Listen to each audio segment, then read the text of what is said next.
जिस वक्त आप इसराइल को रिकग्नाइज करते हैं, आप याद रखें कि आपका जो जितना कश्मीर का मौकफ है उसी दिन जीरो हो जाता है। जब आप उसको रिकग्नाइज कर, अगर आप एक्सेप्ट कर जाते हैं कि पैलेस्टीनियन जब रिकग्नाइज करते हैं तो आप एक्सेप्ट कर जाते हैं कि पैलेस्टीनियन का कोई राइट नहीं रहा, तो उसका मतलब कश्मीरियों का भी कोई राइट नहीं रहा।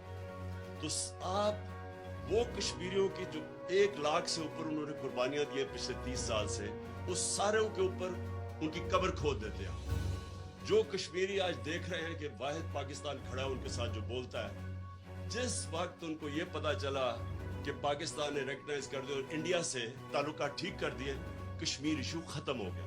और वो खत्म हो गया था पहली दफा जब ये उठा है यूएन सिक्योरिटी काउंसिल में, इंटरनेशनल फोरम से, वो हमारे दौर में उठा है। उससे पहले तो यहाँ को नाम ही नहीं लेता था।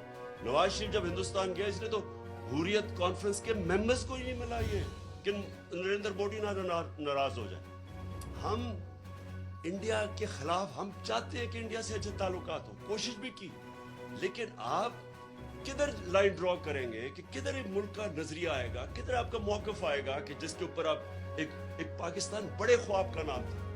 तो जब आपके कुछ असूल ही खत्म हो गए कि अच्छा ये जो हुसैन हक्कानी और ये नजम सेठी टाइप्स हैं, ये क्या चाहते हैं? ये चाहते हैं आराम से गुलामी करो, अमेरिका की जो वो कहता है मानो, तो वो थोड़े से डॉलर्स भेज देंगे। मेरा अगला क्वेश्चन ये है कि क्या इससे पाकिस्तान पैर पे खड़ा हो जाएगा? क्या और थोड़े और डॉलर मिल जाएंगे? क्या ये मुल्क सरवाइव कर जाएगा?